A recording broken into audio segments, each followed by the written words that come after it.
Hello વિદ્યાર્થી મિત્રો, ready? Economics અને હજી 1 મિનિટની વાર છે, પણ ત્યાં સુધીમાં આપણે એક બહુ અગત્યની એવી થિયરી એ આપણે રિપીટ કરી દઈએ, બરાબર? જેમાં ત્રીજા પાઠની અંદર ફુગાવો, ઇન્ફ્લેશન, કે જેમાં ગણી શકાય કે ફુગાવો ક્યારે થાય, ફુગાવો એક એવી સમસ્યા છે. આપણે ચેપ્ટર નંબર 8 ની અંદર ટેકનિકલ સુધારા જોઈ રહ્યા છીએ, પરંતુ અત્યારે વિદ્યાર્થીઓ જોઈન્ટ થાય ત્યાં સુધીમાં આપણે ખૂબ અગત્યની થિયરી રિપીટ કરી દઈએ. અને એમાં ત્રીજા પાઠની ત્રીજી થિયરી, મેં તમને ઘણી બધી થિયરીઓ કીધેલી છે કે ખૂબ અગત્યની આ બધી થિયરીઓ છે, તમારે ખાસ આ તૈયાર કરવાની છે અને વારંવાર આપણે આ રિપીટ કરેલી પણ છે. જ્યારે જ્યારે એવા મુદ્દાઓ આવતા હતા ત્યારે આપણે એને રિપીટ કરતા હતા, બરાબર? તો અત્યારે ફરીવાર આપણે રેપિડમાં ઝડપથી એને રિવાઇઝ કરી લઈએ. તો એની અંદર ફુગાવો એ આર્થિક સમસ્યા છે, નાણાકીય ઘટના છે. ફુગાવો એટલે ભાવ વધારો, અને ભાવ વધારો ક્યારે થાય એ તમને ખ્યાલ છે કે જ્યારે મોટા ભાગે વસ્તુની શું સર્જાતી હોય? અછત, માંગ વધી જાય, પુરવઠો ઓછો. જો કે એના કારણો છે એ આપણે વિગતવાર હમણાં જોઈએ, અને ઝડપથી તેનું રિવિઝન કરીએ. તો ફુગાવાની વ્યાખ્યાઓ, મુખ્ય વ્યાખ્યાઓ ગણીએ તો એ 5 વ્યાખ્યાઓ છે. પહેલી એપી લર્નર, બીજું એસી પિગુ, ત્રીજું જે એમ કેન્સ અને ચોથું છે મેકલપ. અને એક સામાન્ય વ્યાખ્યા છે, એટલે ટોટલ 5 વ્યાખ્યાઓ છે. ભાવ વધારો એટલે ફુગાવો, આ વ્યાખ્યા ન કહેવાય, સામાન્ય અર્થ કહેવાય. જ્યારે વસ્તુના પુરવઠા કરતા માંગ વધી જાય ત્યારે ફુગાવો સર્જાય. જ્યારે વાસ્તવિક આવક કરતા નાણાકીય આવક વધી જાય ત્યારે ફુગાવો સર્જાય.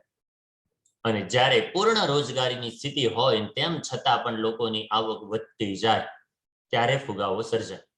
અને મેકલપની વ્યાખ્યા શું હતી? વધુ નાણું ઓછી વસ્તુઓને પકડવા દોડે ત્યારે ફુગાવો સર્જાય. અને હવે એક સામાન્ય વ્યાખ્યા, 4 વ્યક્તિની 4 વ્યાખ્યા.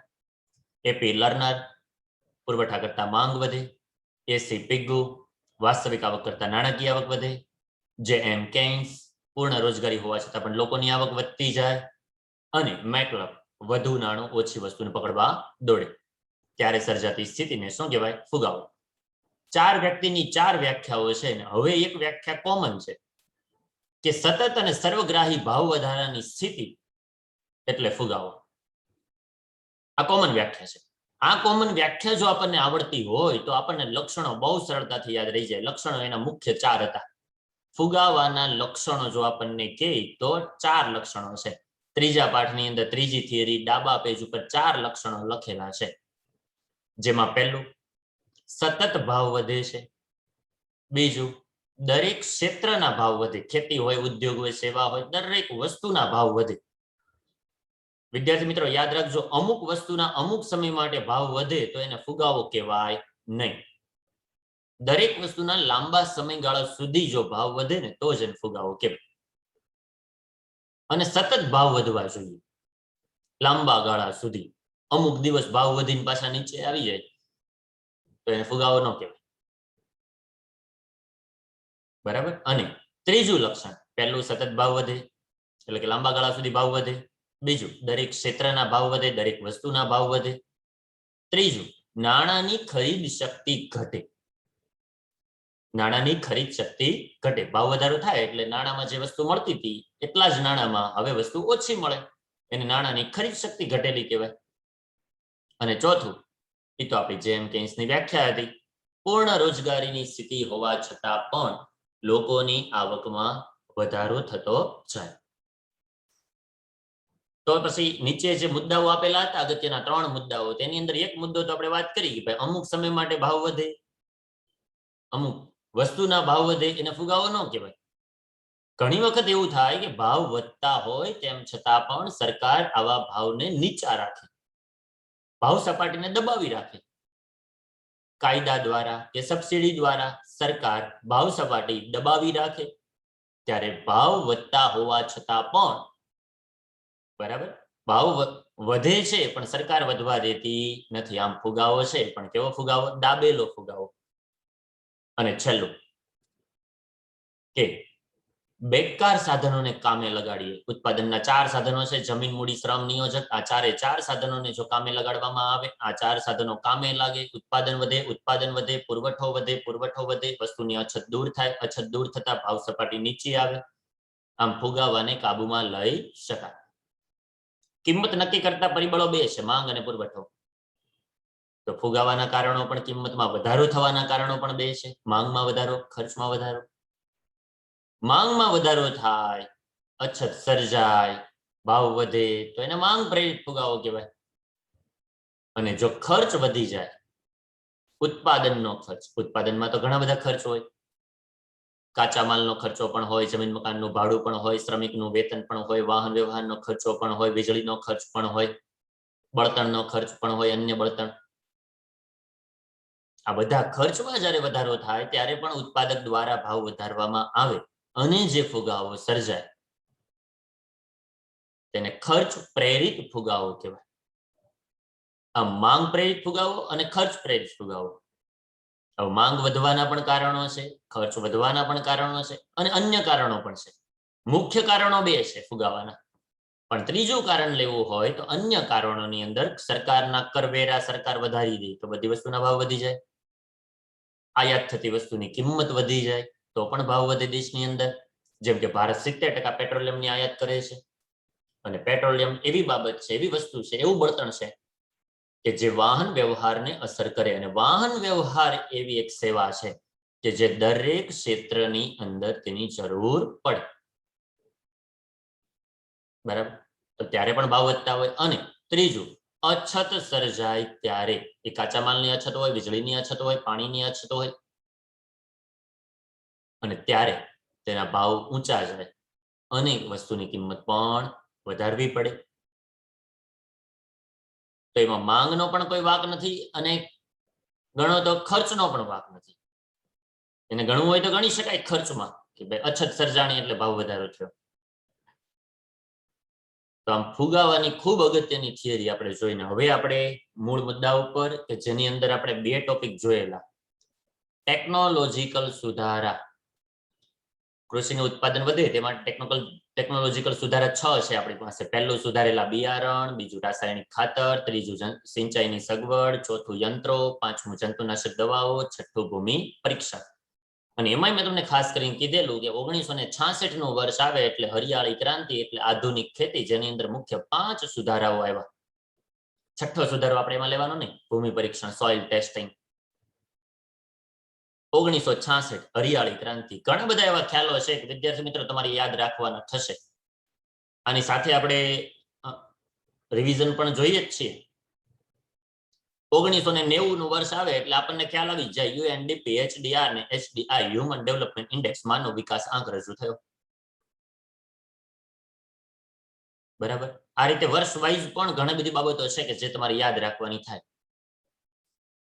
તો આપણે ઘણા બધા એવા ખ્યાલો છે એ પણ આપણે જોતા જશું. જેમાં બીજા પાઠની અંદર ખૂબ અગત્યનું એક જે છે, જે હું વારંવાર તમને કહું છું, 1990 વાળી વાત, તે તમારે જોવાની રહેશે. બાકી પંચવર્ષીય યોજનાઓ બધી લખાવેલી છે તમને, અને એના ઉદ્દેશો પણ કેવી રીતે યાદ રાખવા એ તમને કીધેલું છે. તો આ 5 સુધારાઓ: સુધારેલા બિયારણ, રાસાયણિક ખાતર, સિંચાઈની સગવડ, યંત્રો, જંતુનાશક દવાઓ, ભૂમિ પરીક્ષણ, જેની અંદર આપણે 2 સુધારાઓ જોઈ ગયેલા, સુધારેલા બિયારણ અને રાસાયણિક ખાતર. અને હવે આપણે ત્રીજી સુવિધા જોવાની છે, ત્રીજો એવો સુધારો. બરાબર? તો ત્રીજા સુધારામાં કયું આવશે? સિંચાઈની સગવડ.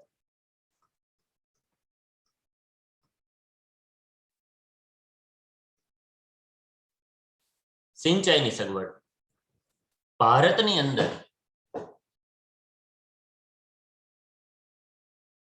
ભારતની અંદર મોટા ભાગે ખેતી જે છે, મોટા ભાગની ખેતી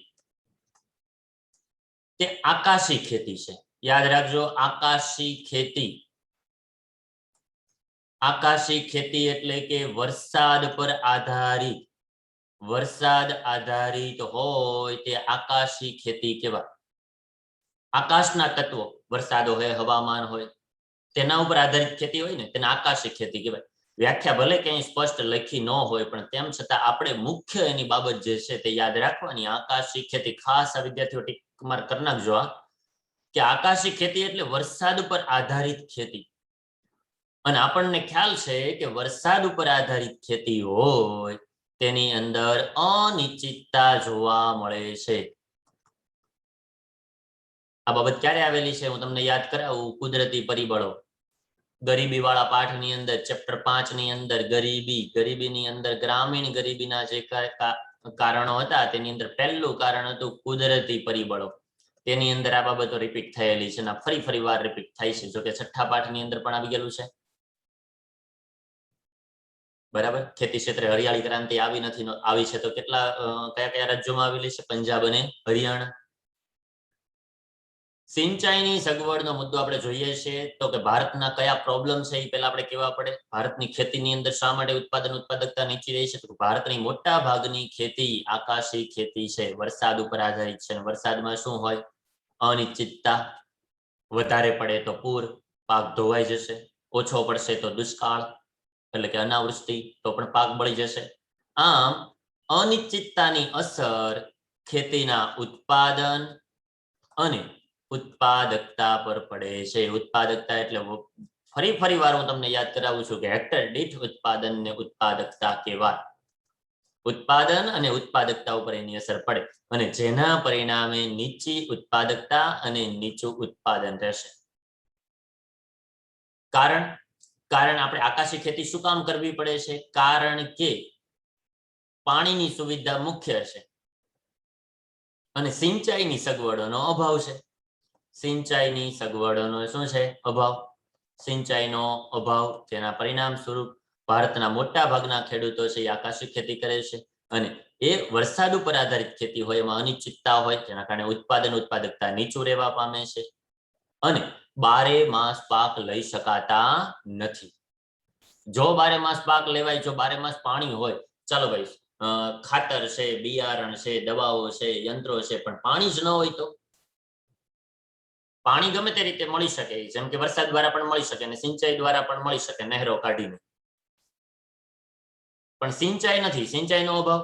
બીજું કે વરસાદની તો મોસમ નથી, તો ખેતી થવાની જ નથી. આમ સિંચાઈની સગવડનો અભાવ હોય, 12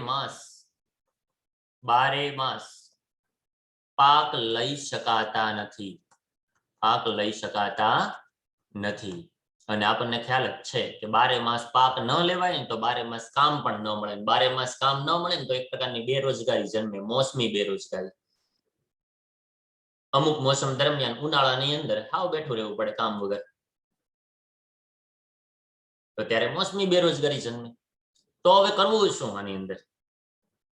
ઉત્પાદન વધારવું હોય, ઉત્પાદકતા વધારવી હોય, તો હવે કયા પગલા લેવા? જે પ્રોબ્લેમ છે એ જ સોલ્યુશન છે.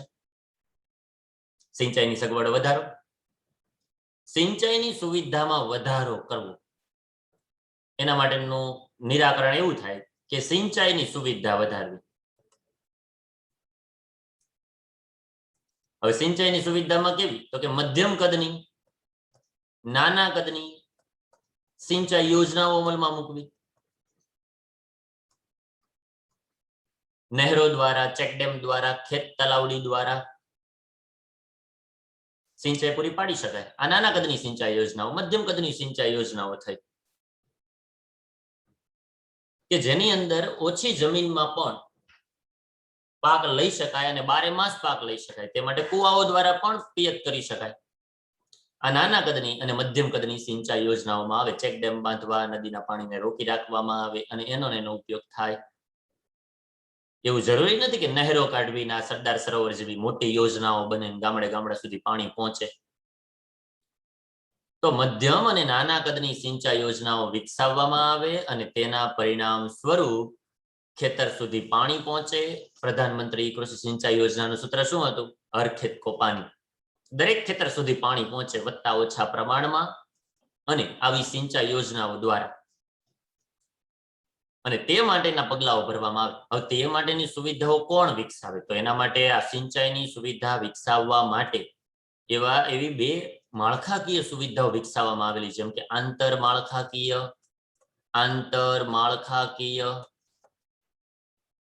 ભંડોળ છે. બરાબર, આંતરમાળખાકીય સુવિધાઓ માટેનું ભંડોળ છે. બીજું છે કૃષિ સિંચાઈ યોજના છે, કૃષિ ક્ષેત્ર કૃષિ વિકાસ ની યોજના છે, કૃષિ ક્ષેત્ર વિકાસ યોજના.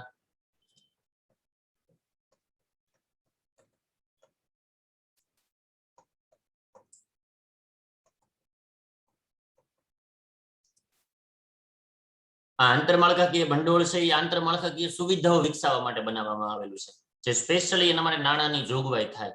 આપણને ખ્યાલ જ છે કે એક બેંક છે આપણી પાસે નાબાર્ડ, કે નાબાર્ડ બેંક જે છે તે આના માટે ચોક્કસ ફંડ ફાળવે છે અને એમાંથી આ ખેતી ક્ષેત્ર માટેની જે આંતરમાળખાકીય સુવિધાઓ છે એના માટેનું આ ભંડોળ પૂરું પાડે છે. ચોપડીમાં બંને બાબતો લખેલી છે, એ ટીક માર્ક કરજો તમે. આંતરમાળખાકીય વિકાસ ભંડોળ છે અને બીજું કૃષિ સિંચાઈની ક્ષેત્રની વિકાસ યોજનાઓ છે, કે સિંચાઈ ક્ષેત્રનો વિકાસ થાય, સિંચાઈનું પ્રમાણ વધે, વધુ ને વધુ વિસ્તારને એની અંદર આવરી લેવામાં આવે. સિંચાઈ ક્ષેત્રનો વિકાસ કરવો એટલે કે એ વિસ્તારમાં જ્યાં સિંચાઈ મળી રહે છે તે વિસ્તારમાં વધારો કરવો. ભારતની અંદર ગણીએ ને તો આપણને ભલે આંકડાકીય માહિતી આપવામાં ન આવેલી હોય, પરંતુ ભારતની અંદર 40% વિસ્તારની અંદર હજી સિંચાઈ પ્રાપ્ત થાય છે, જ્યારે 60% જમીન અહીંયા કીધું તેમ ભારતની મોટા ભાગની ખેતી હજી એમ મોટા ભાગ ગણી શકાય.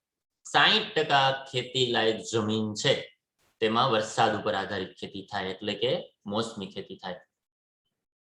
તો સિંચાઈ ક્ષેત્ર વિકાસ યોજના અને આંતરમાળખાકીય વિકાસ ભંડોળ આ બંનેની સ્થાપના થયેલી છે અને બંને દ્વારા સિંચાઈની સુવિધા વધે તે માટે નાણાં પણ ફાળવવામાં આવે, તે માટેના આયોજન કરવામાં આવે અને આ યોજનાઓ બનાવવાનું કામ, એના ઉપર સીધી દેખરેખ નાબાર્ડ દ્વારા રાખવામાં આવે. છેલ્લે રીતેમ ચોપડીમાં લખેલું છે કે અધૂરી યોજના હોય કે તેના માટેની સવલતો હોય, નાબાર્ડ શું કામ કરે તો કે અધૂરી યોજનાઓ હોય તેને પૂરી કરવાની જવાબદારી.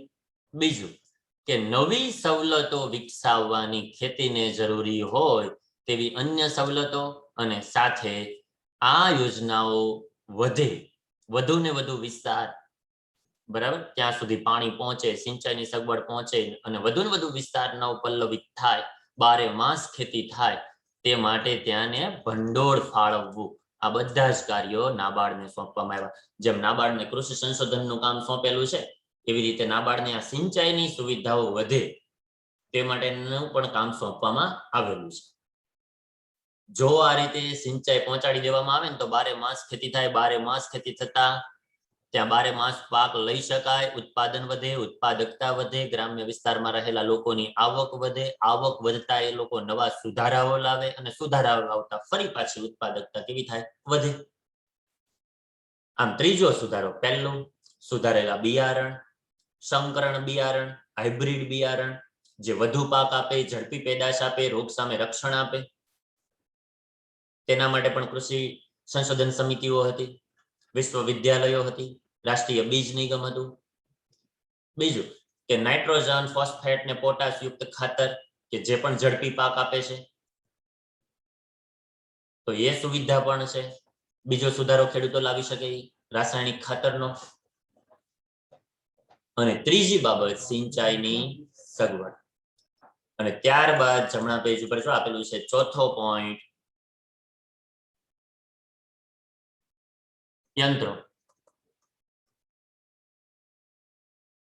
વિદ્યાર્થી મિત્રો, અહીંયા આપણને લખવામાં આવેલું નથી, પરંતુ એક ગુણનો ખૂબ અગત્યનો એવો સવાલ અહીંયા બને છે, જે તમારે ઉપર વ્હાઈટ પટ્ટીમાં લખી લેવાનો છે. એટલે ઉપર જે સફેદ જગ્યા છે, બોર્ડર છે, આપણે બરાબર ફકરાની ઉપર, મુદ્દાની ઉપર, ત્યાં તમારે લખવાનું છે. એટલે તમને એ વારે ઘડી તમે ધ્યાનમાં લેશો ને એટલે તમને જ્યારે મુદ્દાઓ વાંચતા હશો ત્યારે સવાલ તમારી સામે આવશે.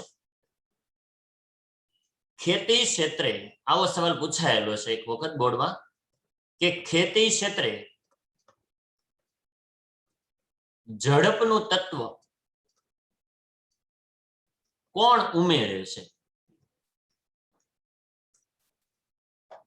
ખેતી ક્ષેત્રે ઝડપનું તત્વ કોણ ઉમેરે છે? બરાબર. તો એના સવાલના જવાબમાં તમારે લખવાનું થાય યંત્રો. યંત્રો દ્વારા ખેતી ઝડપી થાય, બધા કામ ઝડપી થાય. અને એટલે આપણે એ મુદ્દામાં છેલ્લે લખેલું છે કે એક કરતા વધુ પાક લઈ શકાય, ઝડપી પાક લઈ શકાય, કામગીરી ઝડપી થાય. ખેતી ક્ષેત્રે ઝડપનું તત્વ કોણ ઉમેરે છે? યંત્રો. હવે ભારતની અંદર આ યંત્રો આવી ગયા છે બધા ખેતી ક્ષેત્રના, તેમ છતાં પણ ભારતની અંદર હજુ પણ પરંપરાગત યંત્રોનો ઉપયોગ થયો. પરંપરાગત યંત્રો કયા? હળ અને બળદ દ્વારા સામાન્ય ખેતી કરવામાં આવે છે, જેના કારણે ઘણો બધો સમય લાગે. તો પરંપરાગત યંત્રોના સ્થાને હવે કયા યંત્રો આવ્યા? આધુનિક યંત્રો. ભારતની અંદર એન્જિનિયરિંગ અને ઓટોમોબાઈલ ક્ષેત્રનો બહુ બધો વિકાસ થયેલો છે. પરંપરાગત યંત્રોના સ્થાને આધુનિક યંત્રો, કારણ કે આપણે આધુનિક ખેતી ભણી રહ્યા છીએ, હરિયાળી ક્રાંતિ ભણીએ છીએ, 1966 ની અંદર આ 5 સુધારાવાળી ક્રાંતિ ભણીએ છીએ, ગ્રીન રિવોલ્યુશન ની વાત થાય છે. તો યંત્રો એટલે ખેતી ક્ષેત્રે ઝડપનું તત્વ ઉમેરતું, ઝડપી કામગીરી કરતું, ઝડપી કામગીરી બજાવતું એવું તત્વ કયું હોય તો એ યંત્રો છે. અને યંત્રો દ્વારા બધા જ કામ ઝડપથી થાય. જેમાં પરંપરાગત યંત્રોના ઉપયોગ હજી પણ ભારતમાં વધારે છે, જ્યારે ભારતની અંદર 2 ક્ષેત્રોનો બહુ સારો વિકાસ થયેલો છે. એક તો એન્જિનિયરિંગ ક્ષેત્ર છે, એક માર્ક કરજો, અને બીજું ઓટોમોબાઈલ ક્ષેત્ર.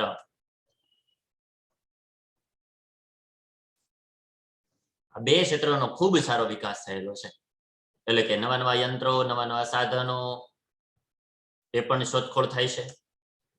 ખેતી માટે જરૂરી હોય એવા સંયંત્રોની શોધ થયેલી છે. બીજું કે એવા વાહનો ઓટોમોબાઈલ ક્ષેત્ર દ્વારા પણ તૈયાર કરવામાં આવેલા છે કે જે ખેતીની અંદર ખૂબ ઉપયોગી હોય છે. હવે આપણી પાસે સાધનો ત્યાં આપેલા છે, 6 સાધનો: tractor, trailer, thresher, electric pump set, oil engine અને દવા છાંટવાના પંપ. જો ત્યાં આપેલું છે અહીં તમારે ટિક માર્ક કરવાનું છે. પહેલું છે ટ્રેક્ટર, ટ્રેલર, થ્રેશર, દવા છાંટવાના pump, electric pump set, oil engine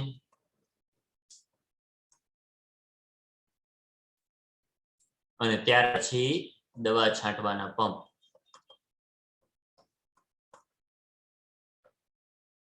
આ 6 એવા સાધનો છે જે ખેતી ક્ષેત્રની અંદર ઝડપી કામગીરી કરી શકે એમ છે. પહેલું છે ટ્રેક્ટર. ટ્રેક્ટર તો ખેડ કરવા માટે પણ ઉપયોગી છે. બીજું ટ્રેલર કે જે પેદાશનું વહન કરવા માટે ઉપયોગી છે.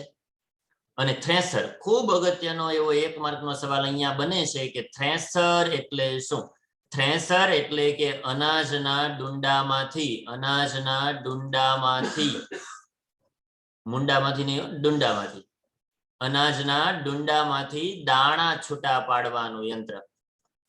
દાણા છૂટા પાડવાનું યંત્ર, એને થ્રેશર કહેવાય. લખી નાખો ત્યાં પેજમાં જે જગ્યા હોય ત્યાં લખી શકો. થ્રેશરનો ઉપયોગ એક ગુણની અંદર પૂછાયેલો છે, પછી ખ્યાલ નથી આવતો આની અંદર કે કયા પાઠની અંદર આ શબ્દ આવે છે.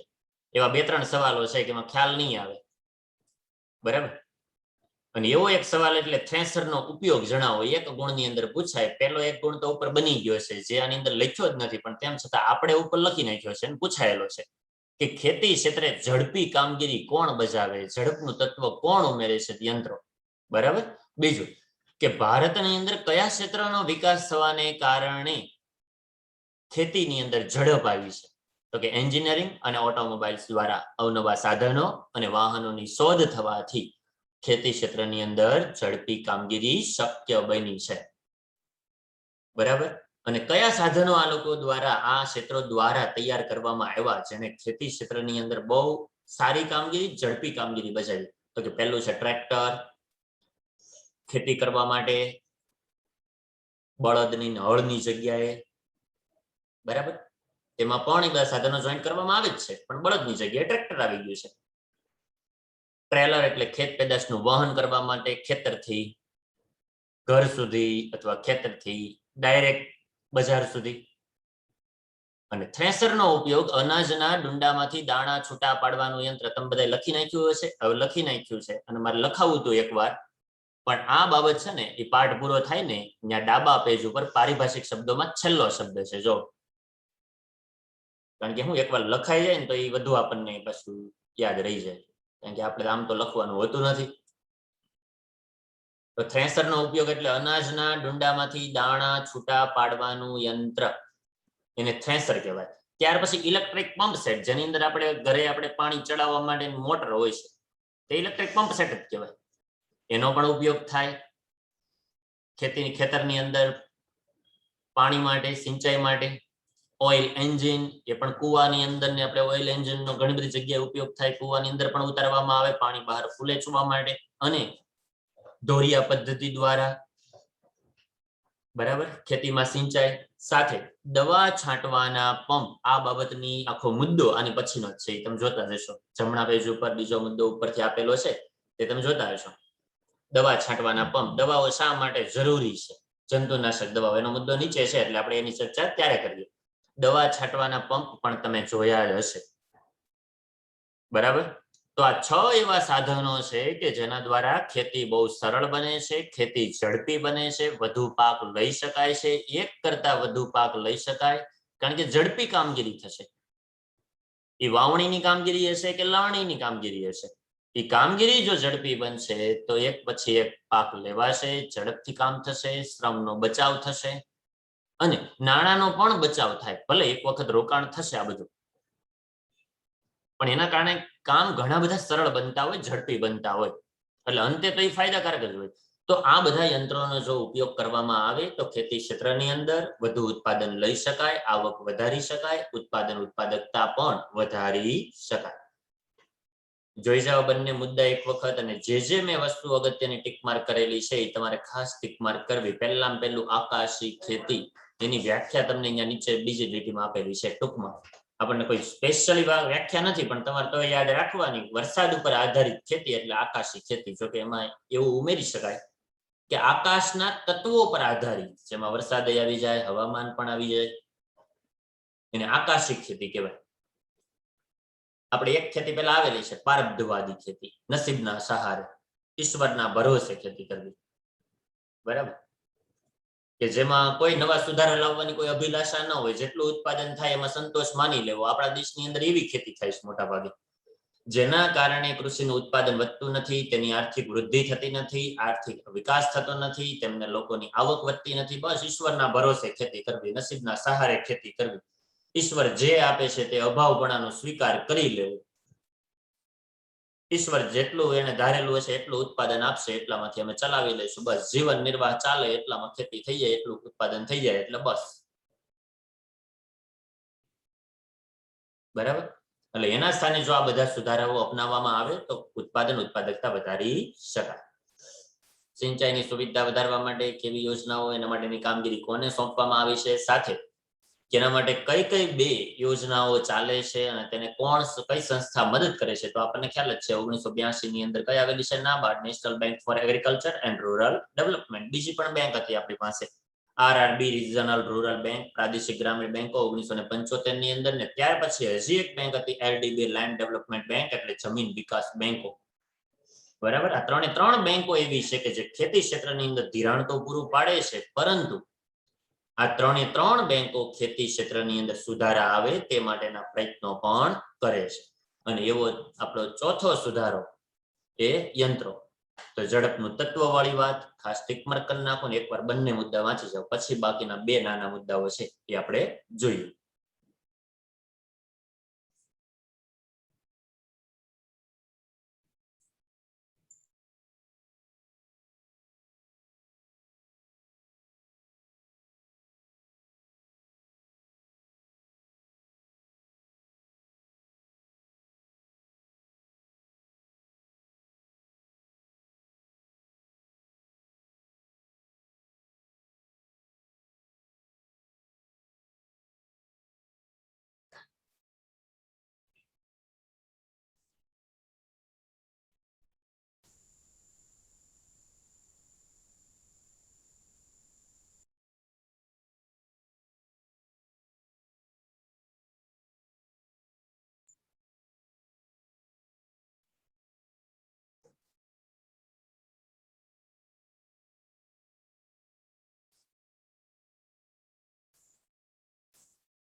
ચાલો આગળ વધીએ. હવેનો જે પાંચમો સુધારો છે ટેકનોલોજીકલ, તે જંતુનાશક દવાઓ છે. જંતુનાશક દવાઓ. હવે જંતુનાશક દવાઓની જરૂર શા માટે પડે? તો કે રોગ સામે રક્ષણ મેળવવા. વિવિધ પ્રકારના ખેતીની અંદર રોગ આવે. બીજું, જંતુઓ. હવે આ રોગ આવે છે અને જંતુઓ છે એ કયા પાકને નુકસાન પહોંચાડે? પાક હજી વાવેલો છે, વાવવામાં આવેલી છે, વાવણી થઈને તરત નુકસાન પહોંચાડે? નહીં. સૌથી વધારે નુકસાન જો થતું હોય તો એ તૈયાર પાકને થાય. કયા પાકને થાય? તૈયાર પાકને. અને તૈયાર પાકમાં રોગ જો આવે, જંતુઓ પડે, કપાસની અંદર જેમ ઈયળ હોય, બરાબર, આપણા વિસ્તારમાં જે પાક લેવાતા હોય એની આપણને થોડીક ખબર હોય, બીજા પાકની ન ખ્યાલ હોય. એટલે કપાસ વાળો ખ્યાલ હતો એટલે મેં કીધું ભાઈ કપાસની અંદર ઈયળ આવે. આ જંતુઓ છે એ પાકને નુકસાન પહોંચાડે. દર વર્ષે ભારતની અંદર ગણીએ ને તો 15 થી 25% જેટલો પાક નિષ્ફળ જાય. કોના કારણે? આ રોગ આવે છે, જંતુઓ છે, ત્યાર પછી નીંદણ છે. મુખ્ય પાકની આસપાસ ઉગી નીકળતું ઘાસ એને કહેવાય છે નીંદણ. એ પોષક તત્વો પાકને ન મળવા દે એ લઈ લે. સાથે પશુ પક્ષીઓ, તમને ખ્યાલ હોય તો ખેતરની અંદર પેલા ચાડિયા ઉભા કરવામાં આવે, પૂતળા, બરાબર, પક્ષીઓ આવીને પાક ખાઈ જતા હોય, પાક બગાડતા હોય, તેના કારણે આ ચાડિયા ઉભા કરવામાં આવે. માટલું પહેરાવેલું હોય, નાખવું હોય, વ્યક્તિ જેમ માણસ ઉભો હોય એવું લાગતું હોય, જેના કારણે પક્ષીઓને એમ થાય કે માણસ ઉભેલો છે, એટલે ખેતરમાં કે પાક ઉપર બેહે નહીં, પાકને નુકસાન ન પહોંચાડે. આપણે એ મુદ્દો ભલે નથી, પણ એક પેજ તમે ફેરવો ને તો એની પછીના છેલ્લે બીજા પેજ ઉપર, ડાબા પેજ ઉપર નીચેની સાઈડમાં લખેલું છે કે પશુ પક્ષીઓ પણ એ પાકને નુકસાન પહોંચાડે. કેટલા ટકા પાક નુકસાન થાય જો તો ત્યાં લખેલું છે છેલ્લે બીજી ત્રીજી લીટીમાં 15 થી 25%. આ મુદ્દો નીકળી ગયેલો છે, આપણે અભ્યાસક્રમમાં નથી, પણ તેમ છતાં અહીંયા આ મુદ્દાની વાત ચાલે છે એટલે આપણે ધ્યાનમાં લઈએ એને. આપણને આંકડો પૂછાય નહીં. તો જંતુનાશક દવાઓ છે એ શા માટે જરૂરી છે? તો ભારતની અંદર તૈયાર પાક છે ને એને રોગ અને જંતુઓ દ્વારા ખૂબ નુકસાન થાય છે. કેટલા ટકા નુકસાન થાય છે? 15 થી 25%. ભલે આવતું નથી તેમ છતાં આપણે જોઈએ 15 થી 25% પાક નુકસાનીમાં જાય છે. કારણ કે આપણા દેશની અંદર જંતુનાશક દવાનો ઉપયોગ ખૂબ નહિવત થાય છે. એ બાબત પણ ત્યાં લખેલી છે. 0.5 kg હેક્ટર જમીનમાં અડધો કિલો દવા. કેમ દવાઓનો ઉપયોગ થતો નથી? કારણ કે દવાઓનો ઉપયોગ નથી થતો એના કારણ છે કે આપણા દેશની અંદર ગ્રામ્ય વિસ્તારમાં જે ખેડૂતો છે તેનામાં શિક્ષણનું પ્રમાણ ઓછું છે. બીજું કે તેને દવાઓની જાણકારી નથી, દવાની જાણકારીનો અભાવ છે. બીજું કે તેના ઝેરીપણાનો એ પણ પૂરી જાણકારી નથી. કેટલો ઉમેરો કરવો, કેવી રીતે છંટકાવ કરવો, જેના કારણે પણ નુકસાન થાય છે. ઘણી વખત વધુ છંટાઈ જાય તો પણ નુકસાન. દવાઓ વધુ છંટકાવ થાય તો પણ હવાનું પ્રદૂષણ, પાણીનું પ્રદૂષણ, જમીનનો ખરાબો આવી શકે, એની પણ જાણકારી નથી. બીજું, આપણા ખેડૂતોમાં શિક્ષણનું પ્રમાણ ઓછું છે એટલે નવી નવી દવાઓ કઈ આવે છે, કયા રોગ માટે કઈ દવાઓ લાગુ પડશે, કયા જંતુઓ માટે કઈ દવાઓ અસરકારક રહેશે, તેની પણ તેને જાણકારી હોતી નથી. દવાની તો જાણ હોતી નથી, દવાનો ઉપયોગ કરવાની, તેના વપરાશની પણ પદ્ધતિની જાણ હોતી નથી. એટલે આપણા ખેડૂતો આ દવાઓ પૂરતા પ્રમાણમાં ઉપયોગમાં લેતા નથી અને રોગ આવે છે, જંતુઓ આવે છે અને તેના પરિણામે પાક કેવો જાય છે? નિષ્ફળ. જો જંતુનાશક દવાઓનો ઉપયોગ કરવામાં આવે, આ દવાઓનો પૂરતો ઉપયોગ થાય તો પાકને રોગથી અને જંતુઓથી બચાવી શકાય અને જેટલું નક્કી કરેલું હોય એ પ્રમાણમાં ઉત્પાદન લાવી શકાય, મેળવી શકાય. બરાબર. હા, અમુક ટકા પાક નુકસાન પામે તો એ સામાન્ય બાબત કહેવાય, પરંતુ 15 થી 25% જેટલો પાક જો નુકસાન પામતો હોય તો એના માટે આવી દવાઓનો ઉપયોગ કરવો અનિવાર્ય બની જાય. અને આપણા દેશની અંદર આ દવાઓના સંશોધનો પણ બહુ થાય છે, પરંતુ અસરકારક રીતે તેનો ઉપયોગ થાય, બધા લોકો તેનો અમલ કરે, બધા વિસ્તારોમાં દવાઓ પહોંચે, લોકો તેની જાણકારી મેળવે અને તેના ઝેરીપણા વિશેની પણ જાણકારી મેળવવી પડે. કારણ કે એ વ્યક્તિને પણ નુકસાન પહોંચાડી શકે એના માટેનો બહુ કાળજીપૂર્વકનો વિવેકપૂર્ણ જેટલા પ્રમાણમાં કહેવામાં આવેલું છે એટલા પ્રમાણમાં એનો ઉપયોગ કરવો પડે, નકર તો પાક ઉપર એની અવળી અસર પડે. નુકસાન થતું બચાવવાનું છે એના માટે થઈને આપણે દવાઓનો ઉપયોગ કરીએ છીએ, એના બદલે નુકસાન થઈ જાય જો એનો યોગ્ય ઉપયોગ કરવામાં આવે નહીં તો. આ જંતુનાશક દવાઓનો જો છંટકાવ યોગ્ય રીતે થશે તો આપણા દેશની અંદર ઉત્પાદન વધારી શકાય. પહેલું, સારામાં સારા બિયારણ. બીજું, નાઇટ્રોજન, ફોસ્ફેટ અને પોટાશ વાળું ખાતર. ત્રીજું, સિંચાઈની સગવડ દ્વારા બારેમાસ ખેતી, વધુ પાક, ઝડપી પાક અને તેના માટે ઝડપી માટે પાછું યંત્રો. ચોથી બાબત. અને પાંચમી બાબત આપણે જોઈ જંતુનાશક દવાઓ. અને હવે છેલ્લો ટેકનિકલ સુધારો એટલે કે કયો છે? ભૂમિ પરીક્ષણ.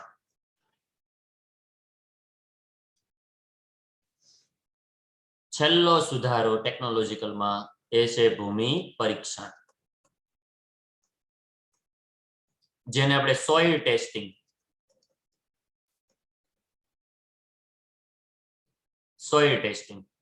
ભૂમિ પરીક્ષણ. હવે ભૂમિ પરીક્ષણ કઈ રીતે કરવાનું, કઈ રીતે ઉત્પાદન વધારી શકાય? તો કે જ્યાં વૈજ્ઞાનિક ઢબે ખેતી થતી હોય, કઈ ઢબે ખેતી થતી હોય? વૈજ્ઞાનિક રીતે ખેતી થતી હોય, જ્યાં બધા સુધારા બેસ્ટ છે આપણી પાસે. ચાલો, સુધારેલું બિયારણ છે, સુધારેલા બિયારણ એટલે કે સંકરણ બિયારણ, પહેલો સુધારો. બીજું, રાસાયણિક ખાતર લાવી દીધું. ત્રીજું, સિંચાઈની સગવડ પણ સારામાં સારી વિકસાવી. ચોથું, યંત્રો પણ બધી રીતના છે, ટ્રેક્ટર, ટ્રેલર, થ્રેસર. થ્રેસર એટલે અનાજના ડુંડામાંથી દાણા છૂટા પાડવાનું યંત્ર. અનાજના ડુંડામાંથી દાણા છૂટા પાડવાનું યંત્ર એટલે થ્રેસર. વારંવાર યાદ કરાવું છું, પારિભાષિક શબ્દોની અંદર છેલ્લો શબ્દ ડાબા પેજ ઉપર છેલ્લો શબ્દ આપેલો છે. પહેલું, સુધારેલ બિયારણ. બીજું, રાસાયણિક ખાતર. ત્રીજું, સિંચાઈની સગવડ. ચોથું, યંત્રો. અને પાંચમું હમણાં જોઈ ગયા તે જંતુનાશક દવાઓ.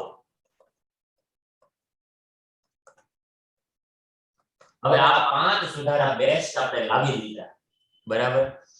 અને જો આપણી જમીન જ એને અનુકૂળ ન હોય તો જે પાક લેવો છે, આ 5 સુધારાઓ આપણે લાવી દીધા, પરંતુ આપણી પાસે જમીન એવી નથી કે જેની અંદર યોગ્ય પાક આવે, તો પછી આપણે ભૂમિનું પરીક્ષણ, જમીન પરીક્ષણ કરાવવું જોઈએ પાક લેતા પૂર્વે. પાક લેતા પૂર્વે જ્યાં વૈજ્ઞાનિક ઢબે ખેતી થતી હોય, બધા સુધારાઓ ત્યાં બેસ્ટ લાવવામાં આવેલા હોય, ત્યાં પાક લેતા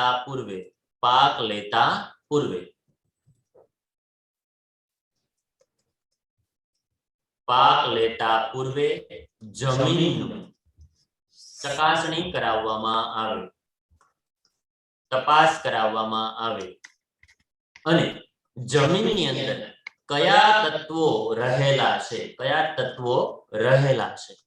તેની જાણકારી મેળવવામાં આવે. કેમ તત્વો રહેલા છે?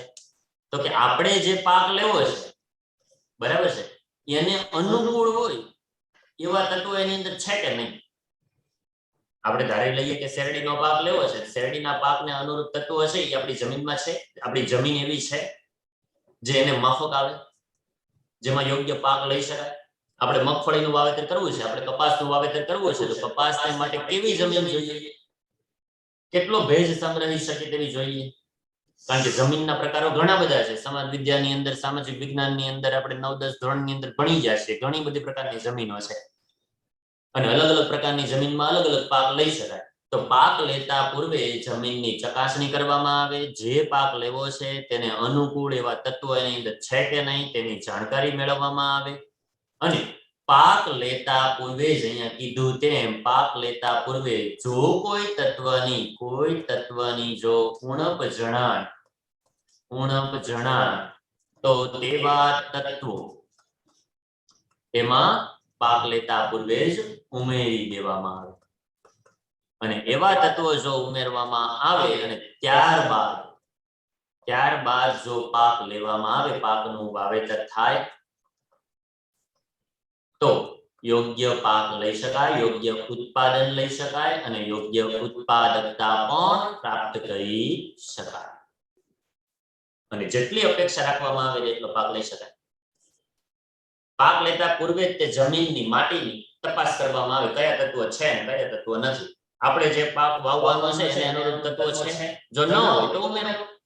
એવું ખાતર નાખવામાં આવે, એવું બિયારણ તેની અંદર વાવવામાં આવે. સિંચાઈની એવી સુવિધા વિકસાવવામાં કઈ પદ્ધતિ રહેશે સિંચાઈની? દોરિયા પદ્ધતિથી પાણી આવશે, ક્યારા પદ્ધતિથી ચાલશે, ટપક સિંચાઈથી ચાલશે, ફુવારા પદ્ધતિથી ચાલશે, કઈ પદ્ધતિથી સિંચાઈ આપવી? આ દરેક બાબત એ ધ્યાનમાં લેવી પડે અને ત્યારે સારામાં સારો પાક લઈ શકાય. જેટલું ઉત્પાદન લેવાની ઈચ્છા છે, અપેક્ષા છે અને આવવું જોઈએ તે પ્રમાણે આવે તેવા યંત્રો આપણા વિસ્તારમાં પ્રાપ્ત થશે. આ પણ જાણવું પડે. જો કે જમીનની બાબત આવે એટલે જમીનની બાબતમાં જમીનના તત્વોને જ મુખ્યત્વે ધ્યાનમાં લેવાતા હોય.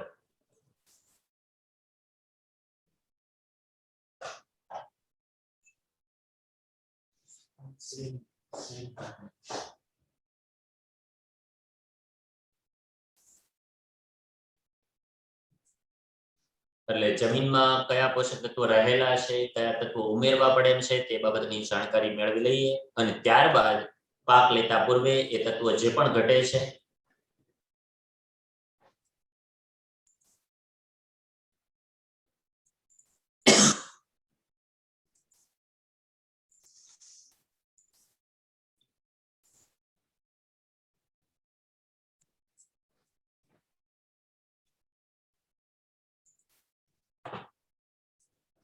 તો ફરીવાર ભૂમિ પરીક્ષણ એટલે કે સોઇલ ટેસ્ટિંગ, જમીનની ચકાસણી કરવી કે જ્યાં વૈજ્ઞાનિક ઢબે ખેતી થતી હોય કે જેમાં બેસ્ટમાં બેસ્ટ 5 સુધારાઓ આવી ગયેલા છે, આ ટેકનોલોજીકલ સુધારા અપનાવેલા છે અને અપનાવે છે, તો ત્યાં કોઈ પણ જાતની ખામી ન રહે તે માટે જમીનની પણ ચકાસણી થઈ જાય કે નહીં આ સારા સુધારા આપણે લાવેલા છીએ તો જમીનની પાછી અનુકૂળ છે ને અને જમીનમાં તત્વો છે, જો ન હોય તો ઉમેરવામાં આવે. તો એ બાબત પણ ઉત્પાદન અને ઉત્પાદકતા વધારી શકે છે. તો વિદ્યાર્થી મિત્રો આ 6 એવા સુધારા છે ટેકનોલોજીકલ કે જે કૃષિનું ઉત્પાદન ઉત્પાદકતામાં વધારો લાવશે. જેમાંથી 5 સુધારાઓ આપણે હરિયાળી ક્રાંતિની અંદર ધ્યાનમાં લઈએ છીએ. છઠ્ઠો સુધારો એ તો જ્યાં ખર્ચ કરી શકે એમ હોય, બરાબર, જેની પાસે બહુ મોટી જમીન હોય અને સુધારાઓ અપનાવી શકે એમ હોય ત્યાં શક્ય બને. બધા ખેડૂતો આ અપનાવી ન શકે ભૂમિ પરીક્ષણ, પણ જેની પાસે ખૂબ વધારે જમીન છે, મોટા પ્રમાણમાં જે ખર્ચ કરી શકે એમ છે, તે રોકાણ કરી શકે એમ છે, તે આ સુધારાઓ અપનાવે. પરંતુ 5 સુધારાઓ જો આપણા દેશની અંદર બધા જ રાજ્યોની અંદર બધા જ વિસ્તારોની અંદર પહોંચી જાય તો કૃષિની ઉત્પાદન ઉત્પાદકતામાં વધારો કરી શકાય તેમ છે. એકવાર 5 6 ટેકનોલોજીકલ સુધારાઓ તમે જોઈ જાઓ, કમ્પ્લીટ રીડ કરો અને અન્ય સુધારા અને આધુનિક ખેતીની વાત આપણે નેક્સ્ટ લેક્ચરમાં જોઈશું. અને વિદ્યાર્થી મિત્રો બીજી એક બાબતને અહીંયા આપણે તમારે ધ્યાનમાં લેવાની છે. 1 થી 8 પાઠની અંદર કોઈ પણ જાતની ડિફિકલ્ટી હોય તો તમારે લખતું જવાનું છે અને જ્યારે જ્યારે હું કહું છું અલગ અલગ આપણે બ્રાન્ચ ઉપર ત્યારે ડિફિકલ્ટી સોલ્વ કરવા માટે તમે ત્યાં આવી શકો, હું ત્યાં હાજર છું, બરાબર. તો આજે જે સીતાનગર બ્રાન્ચ ઉપરની બેચ છે 3 અને 3, 4, 5 અને 6, P4, 5 અને 6, તેમણે આજે 5 વાગે હું ત્યાં હાજર રહેશું. કોઈ જાતની ડિફિકલ્ટી હોય તો તમે આવી શકો અને સોલ્યુશન લઈ શકો, બરાબર.